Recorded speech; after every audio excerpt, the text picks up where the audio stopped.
우리 하나님의 말씀 한번 보도록 하겠습니다. 하나님의 말씀은 누가복음 7장 11절에서 17절까지 말씀입니다. 누가복음 7장 11절에서 17절까지 말씀입니다. 누가복음 7장 11절에서 17절까지 말씀. 잘하신 줄 알고 제가 한 절, 여러분 한 절 서로 교독하도록 하겠습니다. 그 후에 예수께서 나인이란 성으로 가실새 제자와 많은 무리가 동행하더니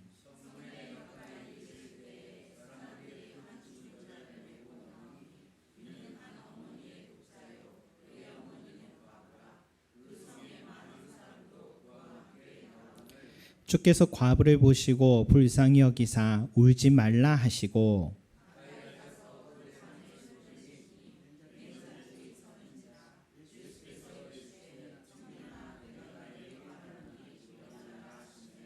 죽었던 자가 일어나 앉고 말도 하거늘 예수께서 그의 어머니에게 주시니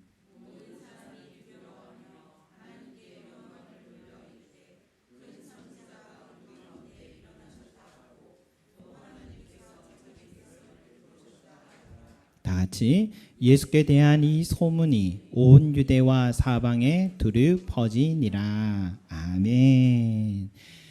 오늘 우리 모시고 말씀 또 듣는 우리 이태원 목사님은 제가 가만히 세어 보니까 30년 정도 이렇게 벌써 대학과 대학원 또 많은 사역의 시간들 속에서 지금까지 삶과 또 사역을 서로 격려하고 기도하면서 서로 응원하면서 여기까지 교제 해왔던 또 친구 목사이기도 합니다.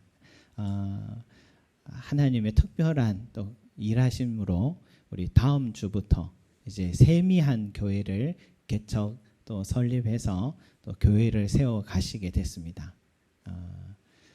감사하게도 우리 교회 지금 구성원들 못지않게 인원들이 벌써 모여서 바로 교회를 시작하게 되어서 하나님께서 아주 역사하고 계신데 우리 귀한 목사님을 통해서 저와 여러분들에게 오늘 말씀 전해 주십니다. 오늘 저도 듣는 시간이 되어서 아주 행복하고 은혜 받으려고 사모하는 마음으로 있으니까 여러분들도 많이 사모하시고 은혜 많이 받으시고 우리 목사님 또 새 출발하실 때에 세미한 교회를 위해서도 꼭 기도해 주시고 여러분 격려해 주시기를 바라겠습니다. 우리 목사님 이태원 목사님 앞으로 우리 나오실 때 죽음의 행렬에서 생명의 행렬로라는 귀한 말씀 전해 주실 때 많은 은혜 받으시길 바라겠습니다. 우리 박수로 환영하겠습니다.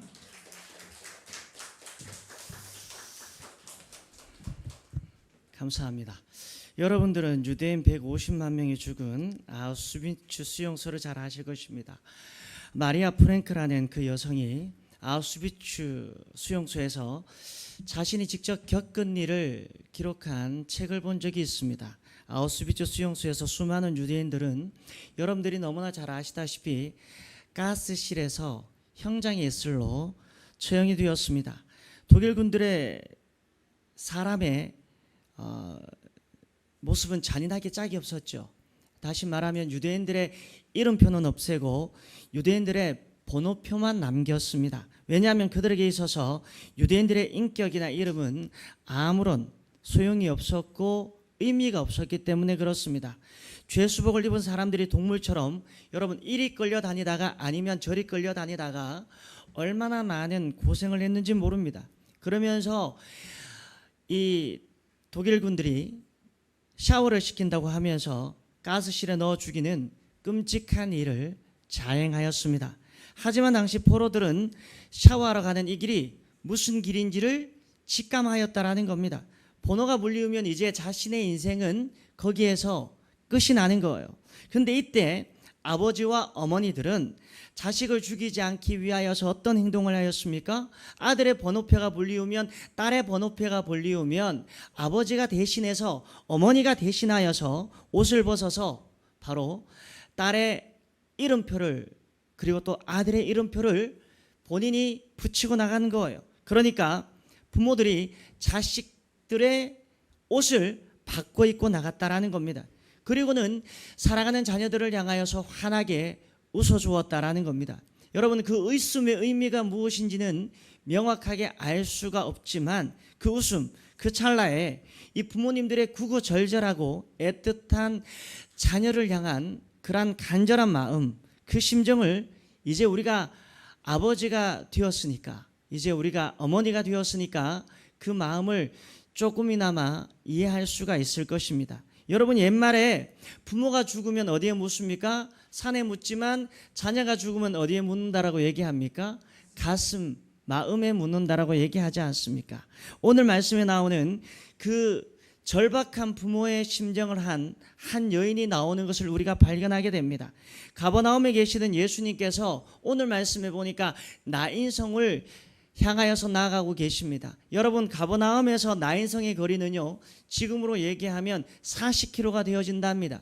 40km가 되어진다라는 것은 옛날 말로 얘기하면 백리가 되어진다라는 거죠. 이 백리라는 거리는요, 여러분들이 너무나 잘 알고 계시겠지만 아침 일찍이 성인 남자가 종일 걸어가지고 해가 뉘엿뉘엿 질 때쯤에 바로 이 성인 남자가 걸을 만큼의 엄청난 거리였다라는 겁니다.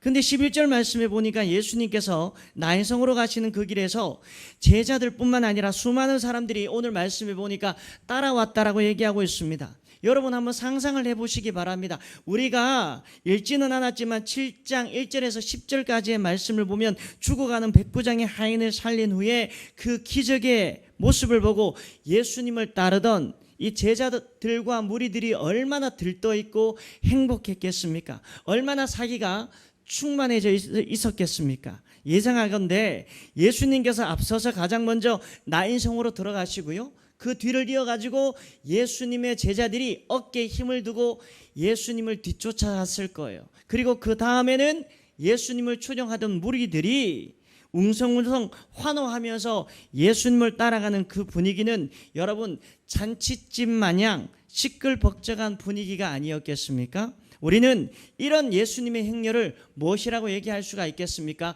바로 생명의 행렬이라고 이름을 붙일 수가 있을 거예요.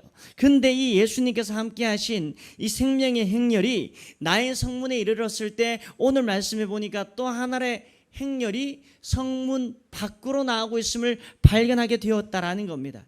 그 행렬이 무슨 행렬입니까? 한 과부의 아들이 죽어 장례를 치르기 위한 행렬이었다라는 겁니다.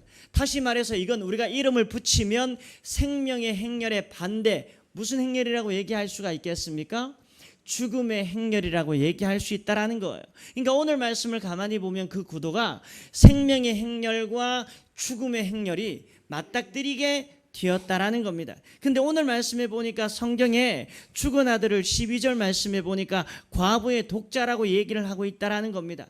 우연하게 또 12절 말씀에 나오는 이 독자라는 단어는요, 우리가 너무나 잘 아는 대로 요한복음 3장 16절 말씀에 보니까 하나님이 세상을 이처럼 사랑하사 독생자를 주셨으니라고 얘기할 때 이 독생자와 오늘 말씀에 나오는 독자가 똑같은 단어로 쓰여지고 있다라는 거예요.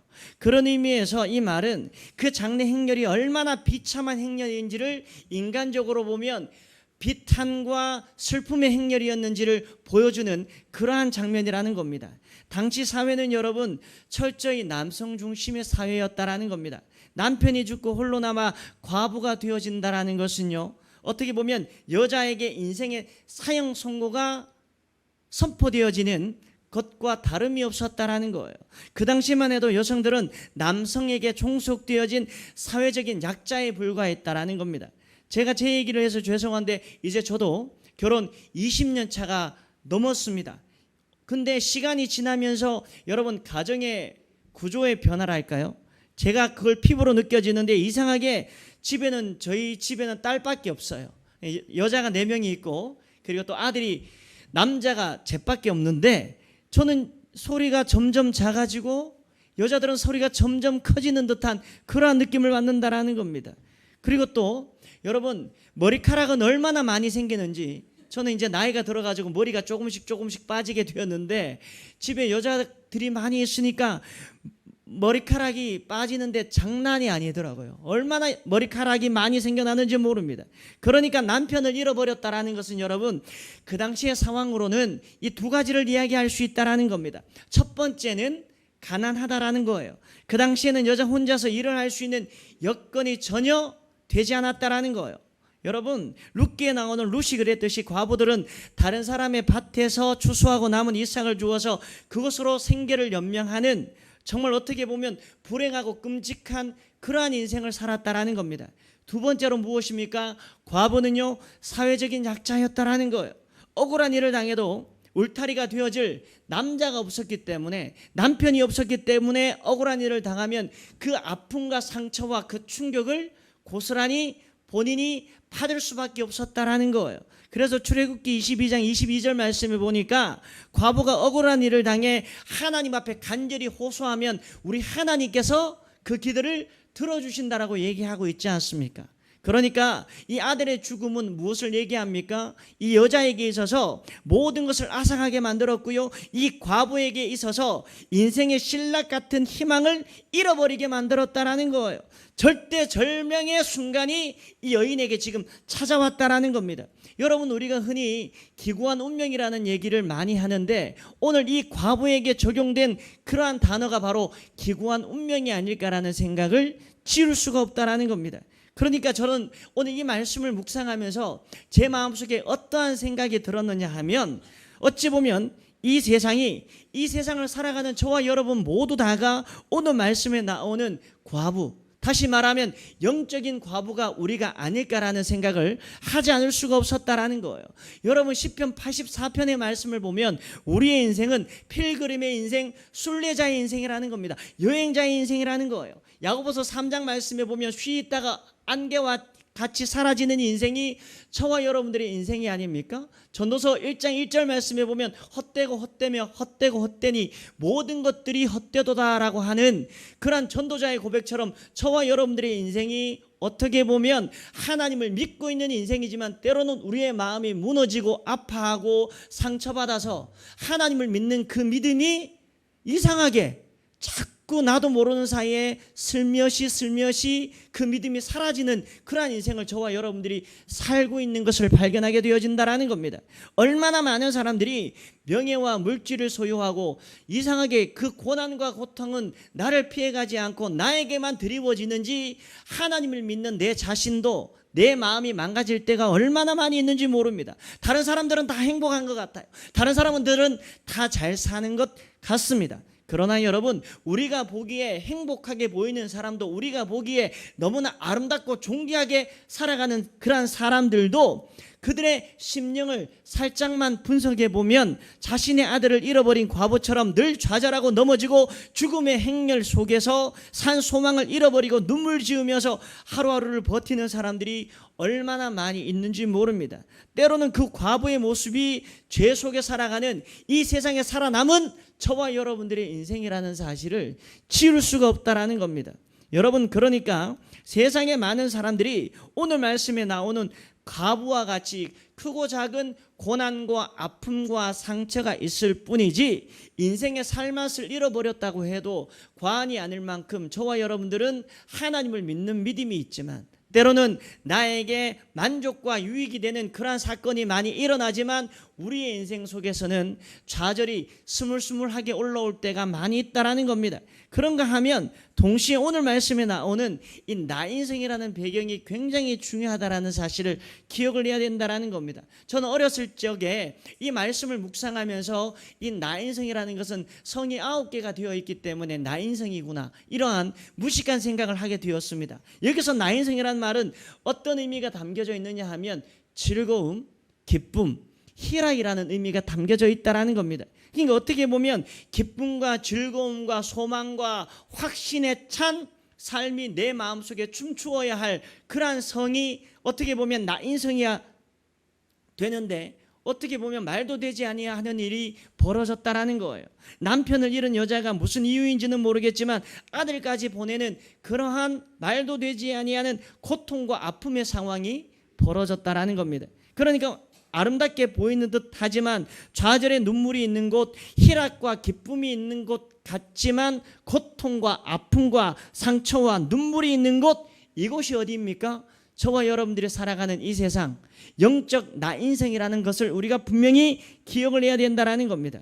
제가 정말로 존경하고 동경하는 한 장로님이 계셨습니다.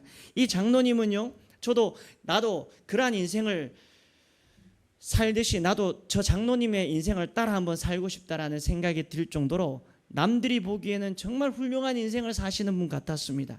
왜냐하면 그분의 삶은 제가 보기에 마냥 기쁘고 즐거워서 하루하루를 구름 위를 걷는 듯한 그러한 느낌으로 그 장로님은 물질적으로도 풍성하고요, 눈으로 보기에는 사랑하는 자녀들도 잘 되어가지고 아주 좋은 대학에 들어가고 물질적으로도 많은 것을 획득하는, 그리고 또 많은 것들을 벌어들이는, 남들이 보기에는 정말 흠모할 만한 그러한 인생을 사시더라고요. 근데 그 호탕함과 웃음 뒤에는 우리가 모르는 눈물과 아픔과 상처가 있고요, 나 인생의 눈물을 흘리며 죽음의 행렬 속에 서서 그분이 자신의 인생을 한탄하는 모습을 본 적이 있습니다. 한 번은 기도원에 올라가게 되었는데 저를 붙잡고 우시는데 얼마나 크게 우시는지 몰라요. 목사님, 제가 왜 그러한 인생이 되었는지 모르겠습니다. 제가 왜 이렇게 하나님이 사랑하는 것 같지만 내가 왜 내 인생이 이 모양 이 꼴이 되었는지 모르겠습니다라고 하면서 본인의 인생을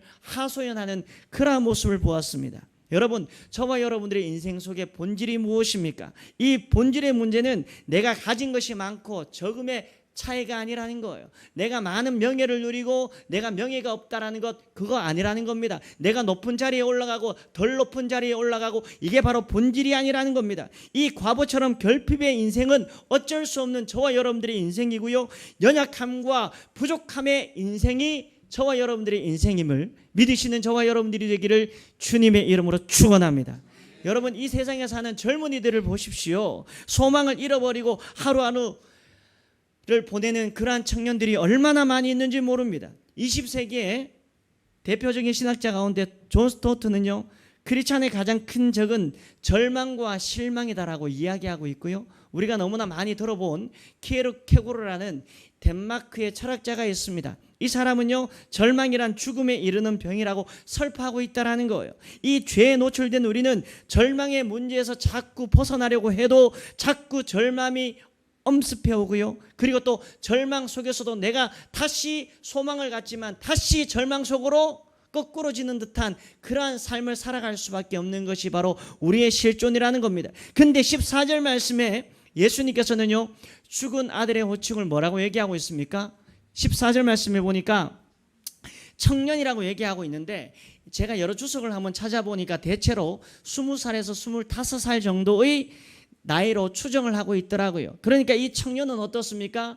자신의 일을 찾아서 열심히 이제 공부하여서 직장도 구하고 결혼도 해야 되고 엄마에게 효도도 해야 되는 그런 자신의 꿈을 펼칠 나이에, 오늘 말씀해 보니까 무슨 이유인지는 모르겠지만 자신의 인생을 마감하게 되었다라는 겁니다. 그래서 아마도 짐작하건대 그 장례 행렬에 과부의 절망이 너무나 크고 아픔이 너무나 컸기 때문에 청년의 죽음이 너무나 안타까워서 나는 동네 사람들이 그 과부를 위로하고 그 과부에게 도움이 되게 하기 위하여서 장례 행렬에 여러분 동참을 했을 거예요. 여러분 한번 상상을 해보시기 바랍니다. 청년의 시신이 담긴 관을 맨 사람들 뒤에는 청년의 어머니인 과부가 그 절망의 좌절로 인하여서 거의 실신하다시피 이웃에게 의하여서 질질 끌려가다시피 부축을 받으면서 나아가는 그러한 모습이 어느 정도 상상이 되지 않습니까?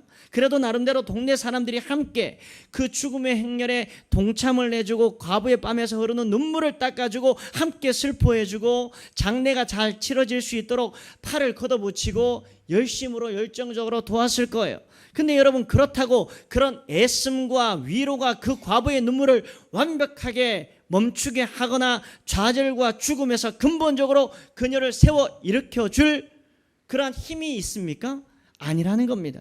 절망 앞에서 인간의 위로와 절망 앞에서 인간의 격려는 한계가 있다라는 거예요. 여러분, 그런데 그런 상황 속에서 지금 그 장례 행렬은 극적으로 예수님의 생멸의 행렬과 마주치게 되었다라는 겁니다. 그리고 나아가서는 정말 말할 수 없이 통과가는 과부들에게 우리 예수님께서 뭐라고 말씀을 하십니까? 13절 말씀에 보니까 과부를 보시고 불쌍히 여기시고 울지 말라라고 지금 이야기하고 있다라는 거예요. 여러분, 오늘 이 13절의 말씀이 굉장히 중요합니다.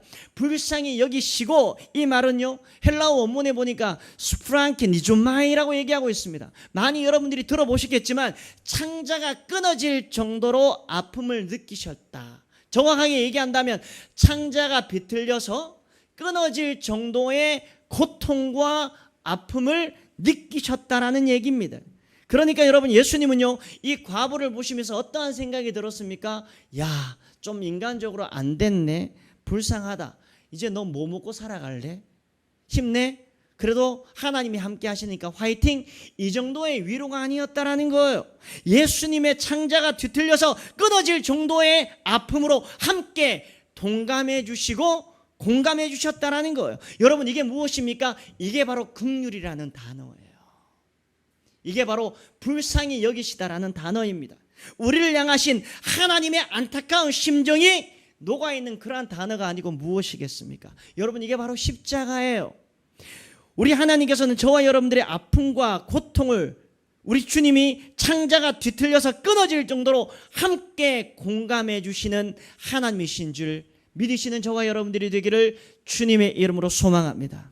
여러분들의 고통에 함께 참여하기를 원하시고 우리의 뺨에서 흐르는 눈물을 닦아주시는 분이 누구십니까? 믿음의 주요 온전케 하시는 예수님이심을 믿으시는 저와 여러분들이 되시기를 주님의 이름으로 소망합니다. 그리고 나서는 예수님께서는 장래 행렬 가까이로 다가가셨다라는 거예요. 그리고 사람이 메고 가는 관에 손을 대셨습니다. 당시 여러분들이 아시겠지만 유대인들의 관에는요, 관이 없었다라는 거예요. 세마포로 시신을 사서 뚜껑이 없는 관에 넣고 묘지로 시신을 옮기는 것이 관례였다라는 겁니다. 그러니까 예수님께서 손에, 오늘 말씀해 보니까 관을 뒤었다라는 사실은 무엇을 이야기하고 있습니까? 예수님께서 직접 그 시신을 만지셨다라는 얘기예요. 근데 여러분, 이상합니다.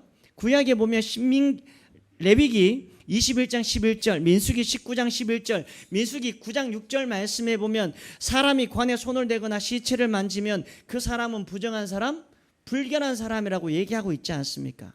예수님께서 여러분 한번 질문해 볼게요. 이 사실을 아셨을까요? 모르셨을까요? 분명히 아시고 계셨을 것입니다. 그렇다면 왜 예수님은 시신이나 관에 손을 대는 것이 부정한 일임을 아셨음에도 불구하고 이러한 부정한 일을 행하셨겠습니까?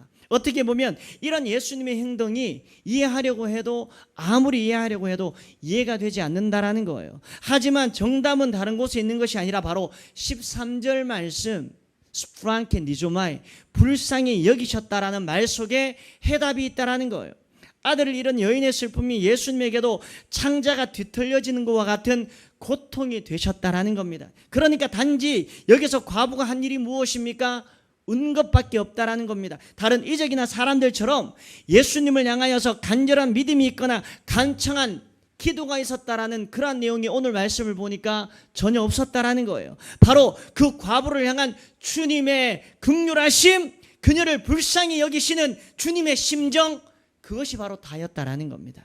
그리고 주님은 관에 손을 대시고 뭐라고 말씀하십니까? 청년아, 내게 말하더니 일어나라.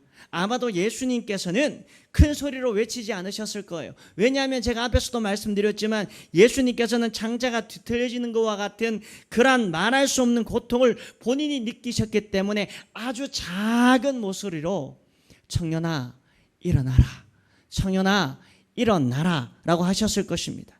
그러자 세마포의 사역 관 속에 놓여있던 청년이 예수님의 말씀이 선포되자마자 관 속에서 벌쩍 일어났다라는 거예요. 15절 마지막에 뭐라고 말씀하십니까? 죽었던 자가 일어나 앉고 말도 하거늘 예수님께서 그를 뭐라고요?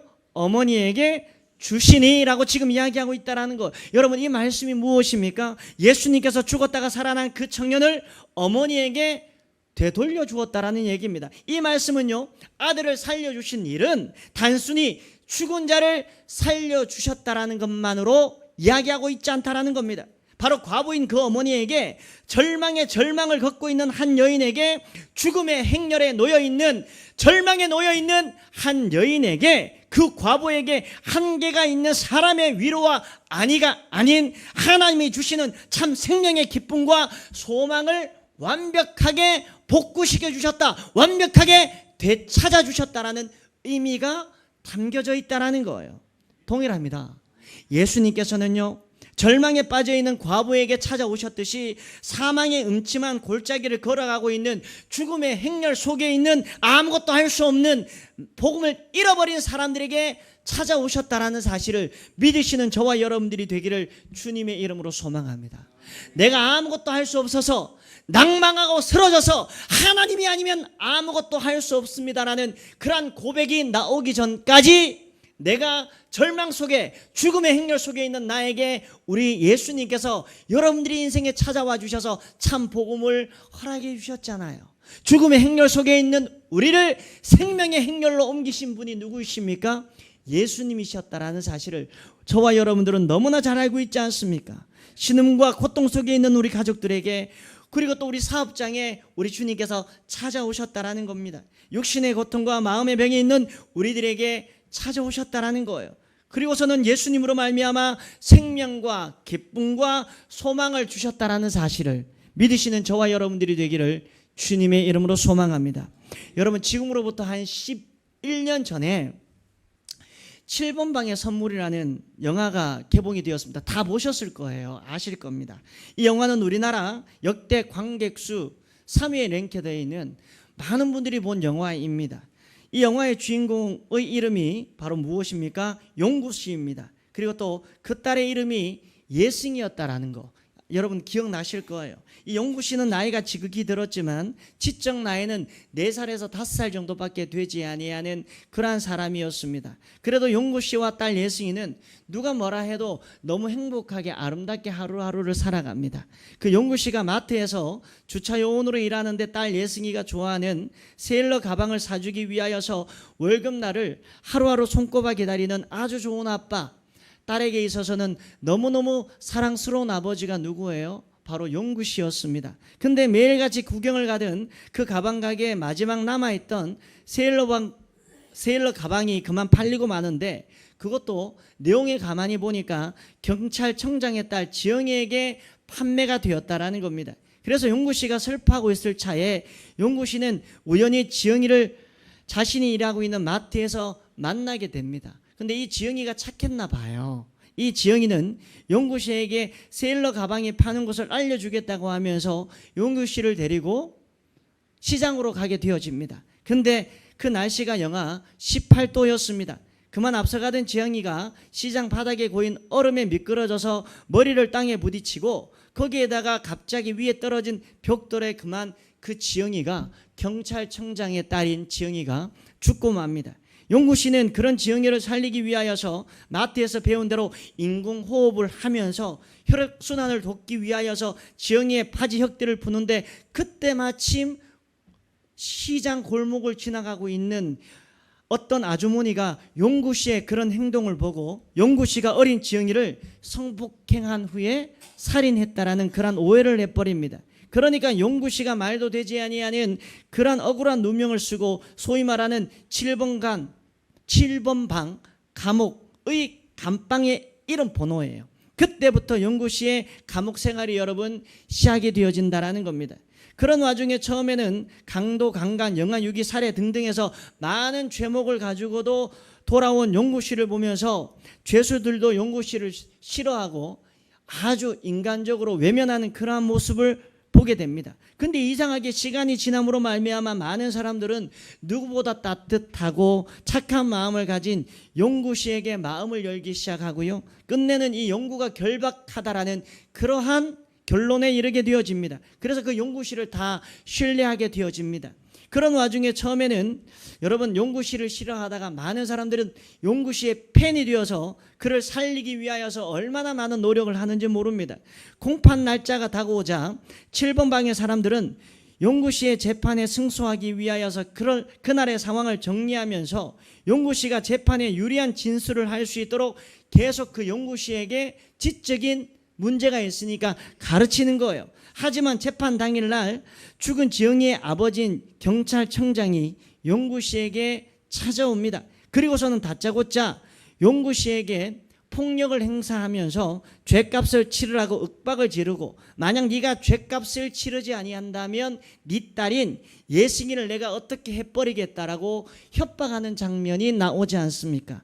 드디어 재판이 시작되고 신문을 받게 된 용구 씨는 자신의 딸 예승이가 행여나 큰 아픔과 그리고 또 혹시라도 그 딸이 다칠까봐 자신이 저지르지도 않은 그러한 범죄를 본인 스스로 인정을 해버립니다. 결국 용구 씨는 재판에서 사형을 구형받게 됩니다. 많은 수감원들이 이런 용구 씨를 살리기 위하여서 열기구를 태워서 탈출을 시도하지만 그것도 물거품으로 여러분 돌아가 버리고 맙니다. 드디어 12월 23일 예승이의 생일이자 용구 씨의 사형이 집행되어지던 날, 예승이는 아빠 용구 씨에게 생일을 축하받기 위해 7번 방을 찾습니다. 제가 생각하는 이 영화의 백미는 여기에서부터 드러난다라고 생각을 합니다. 아빠를 찾은 예승이가 즐겁게 생일 파티를 하다가 이내 갑자기 벌떡 일어나더니 아주 진지한 표정으로 절을 합니다. 아빠, 저를 이 땅에 태어나게 해주셔서, 아빠의 딸로 태어나게 해주셔서 너무너무 감사합니다. 이에 질세라 용구 씨가 일어나더니 넙죽딸 예승이에게 절하며 천진무구하게 이렇게 얘기합니다. 예승아, 용구의 딸로 태어나줘서 너무너무 고마워. 그 인사가 끝난 뒤에 용구 씨는 이내 사랑하는 딸을 뒤로 한 채 형장의 이슬로 사라지고 맙니다. 사랑하는 귀한 성도 여러분, 저는 이 영화를 보고 제 마음속에 두 가지를 깨닫게 되었습니다. 자신의 딸을 살리기 위하여서 자신을 충분히 변호할 수 있고 그래도 사형을 면할 수 있을 정도의 훈련과 언어 구사 능력을 지녔던 그러한 용구 씨였지만, 혹시 나로 말미암아 내 딸이 피해를 받지는 않을까, 나로 말미암아 내 딸이 죽지는 않을까, 혹시 예승이가 감옥에 갇히는 불이익을 당하지는 않을까, 그렇게 노심초사하는 그 용구 씨의 모습을 스크린 내내 바라보면서 우리를 향하신 하나님의 긍휼하심이 오바랍이 되는 거예요. 스프랑케 니조마이, 우리를 불쌍히 여기시고 우리를 긍휼히 여기시는 그 하나님 아버지의 마음이 저의 마음이 되었다라는 겁니다. 정말 아무런 가치 없는 자신의 백성을 회복시켜 주시고 살리기 위하여서 자신보다 더 아끼시고 사랑하시는 독생자 예수 그리스도를 이 땅에 보내시고 십자가에서 죽음을 맞게 하시는 하나님 아버지의 마음, 그 하나님의 긍휼하심, 스프랑콘 니조마이, 하나님의 사랑을 구구절절하게 느끼게 되었다라는 겁니다. 그지고 마지막에 아빠, 저를 아빠의 딸로 태어나게 해주셔서 감사해요. 이 예승의 고백이 단지 예승이만의 고백이 아니라 우리의 고백이 되지 않겠습니까? 왜냐하면 하나님 마음은 바보 아빠, 그 천진무구한 용구 씨의 마음과 똑같을 거예요. 자신이 죽으면서까지 딸에게 피해를 입지 않게 하고 불이익을 당하게 하지 않게 하려는 그 하나님 아버지의 마음이 여러분 그 마음을 이해하는 하나님의 자녀들이 되는 그러한 귀한 역사가 있기를 주님의 이름으로 소망합니다. 여러분, 은혜가 무엇입니까? 아무것도 할 수 없는 우리들에게, 아무런 자격이 없는 사람들에게 주어지는 그것이 바로 은혜가 아닙니까? 저는 우리 송림 제자교회가 주님 안에서 날마다 생명의 행렬로 많은 사람들을 옮기는데 쓰임받는 그런 예수 그리스도의 온전한 제자가 되어지는 귀한 역사가 일어나기를 주님의 이름으로 소망합니다. 여러분, 우리가 힘들고 어려운 가운데에서도 여러분 어떻습니까? 하나님의 사랑, 하나님의 은혜, 그리고 또 하나님의 긍휼하심을 입은 우리들이 좋은 목사님의 말씀을 듣고 건전하게 신앙생활을 하는 것이, 이게 어떻게 보면 하나님의 은혜가 아니고 무엇이겠습니까? 여러분, 우리 인간은요 어쩔 수 없이 좌절하게 되고 넘어지게 되고 실패할 수밖에 없는 그러한 연약함이 우리에게 있는 거예요. 여러분, 저도 우리 임태가 목사님이 말씀하셨지만 저는 개척을 하려고 마음을 먹지 않았습니다. 우리 임태가 목사님하고 30년 전에 만나서 기숙사도 같이 쓰면서 신대원 생활을 같이 하면서 나는 내가 개척할 거다라고 하면서 임태가 목사가 반칙으로 해가지고 본인이 먼저 개척을 했는데, 저는 그래도 기성교회 단임 목사로 있다가 어쩔 수 없는 상황 속에서 내가 개척을 해야 되나 말아야 되나라는 그런 고민 속에서 너무너무 힘든 시간을 보냈었는데, 이게 하나님의 뜻이구나. 정말 죽어가는 영혼들에게, 그리고 또 죽음의 행렬 속에 있는 그 영혼들을 생명의 행렬로 옮기기 위하여서 하나님께서 원하시는 것은 바로 한 교회를 개척하기를 원하셨구나. 그리고 또 많은 작은 교회들이 힘들고 어렵다라고 얘기하지만, 그럼에도 불구하고 하나님께서 원하시는 것은 이 땅에 죽어가는 영혼들이 예수 그리스도의 제자가 되어지는 것, 그리고 또 죽어가는 영혼들을 죽음의 행렬에서 생명의 행렬로 옮기는 것이 하나님의 몸된 교회의 사명임을 다시 한번 깨닫게 되었다라는 사실입니다. 저와 여러분들이 어떠한 상황 속에서도 낭망하지 아니하며 무엇보다도 믿음의 주 온전케 하시는 예수 그리스도만 믿고, 정말 나의 사역이 인간적인 사역이 아니라 정말 과부의 사역이 되게 하시고 예수님에게 은혜가 되어지고 예수님의 영광만을 드러내는 그러한 사역이 내 안에 일어날 수 있는 그러한 사역이 될 수 있도록 은혜 위에 은혜를 더해달라는 그러한 기도가 우리의 고백이 되어지기를 주님의 이름으로 소망합니다. 여러분, 우리가 하루하루 세상을 살아가는 것은 우리를 향하신 그 하나님의 스프랑케 니조마이, 하나님의 긍휼하심을 깨닫고 지금까지 살아온 것, 하나님의 크신 은혜이오니 천국 가는 그날까지 십자가 복음, 천국 복음 붙잡고 죽어가는 영혼들에게 예수 그리스도의 복음을 전하면서 하나님 안에서 진정한 예수님의 제자가 되어지는 하나님의 사람들 되어지는 귀한 역사가 여러분들의 삶 속에 일어나기를 주님의 이름으로 소망합니다. 우리 다 함께 찬양합니다. 찬양하기를 원합니다. 하나님의 사랑은, 여러분 그렇습니다. 여러분들 마음속에 하나님을 사랑하는 그러한 마음이 있죠. 여러분, 제가 오늘 이 말씀을 묵상하면서 정말 예수님의 마음을 우리가 조금이라도 가지기를 원합니다 라는 그러한 고백이 저의 고백이 되었으면 좋겠습니다. 여러분, 우리가 하나님께서 부어주시는 그 신령한 은혜를 따라가며 좌절과 고통과 아픔 속에서도 우리가 얼마나 많은 상처를 받고, 그리고 또 우리가 얼마나 많은 좌절을 경험하게 됩니까? 하나님의 살아계심을 알면서도 우리는 때로는 이 생명의 행렬 속에 있는 것 같지만 그냥 내가 죽음의 행렬 속에 놓여 있는 듯한 그러한 행동과 말을 할 때가 얼마나 많이 있는지 모릅니다. 저와 여러분들이 이 찬양을 부르면서 하나님 그렇습니다. 죽음의 행렬 속에 있는 내 자신의 모습을 예수 그리스도의 그 긍휼하심, 그 십자가의 사랑으로 생명의 행렬로 나를 옮기셨고 나를 이끌어 주셨사오니 어떠한 상황 속에서도 하나님 바라보며 생명의 행렬을 걸어갈 수 있는 하나님의 사람 될 수 있도록 은혜를 부어달라고 그렇게 기도하며 찬양하는 저와 여러분들이 되었으면 좋겠습니다. 우리 하나님의 사랑을, 하나님의 사랑을 사모하는 자, 하나님의 평안을 바라보는 자, 너의 모든 것 창조하신 우리 주님이 너를 얼마나 사랑하시는지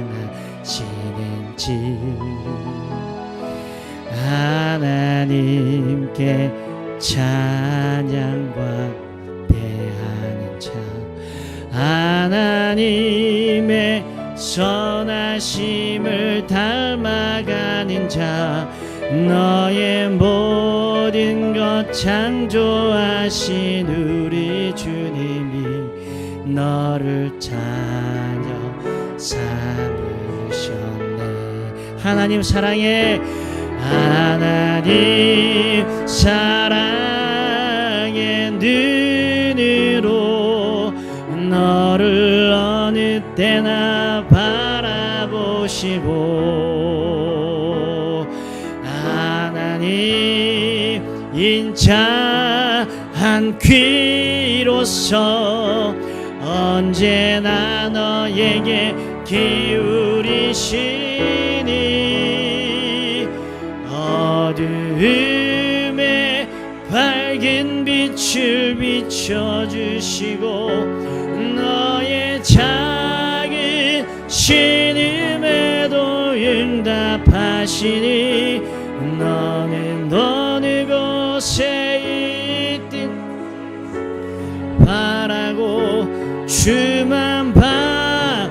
우리 다 함께 오른손을 들고 찬양합니다. 하나님 사랑해, 하나님 사랑의 눈으로 너를 어느 때나 바라보시고 하나님 인자한 귀로서 언제나 너에게 기울이시니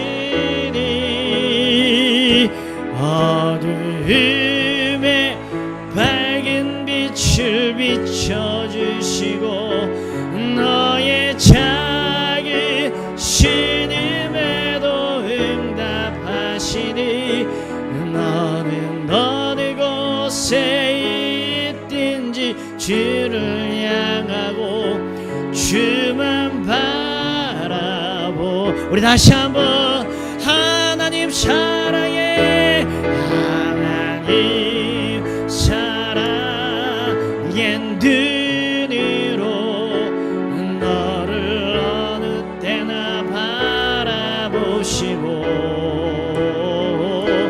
하나님 인자한 귀로서 언제나 너에게 기울이시니 어두움에 밝은 빛을 비춰주시고 너의 작은 신음에도 응답하시니 너는 어느 곳 있든지 주라고 주만 바라보지라. 주만 바라보지라.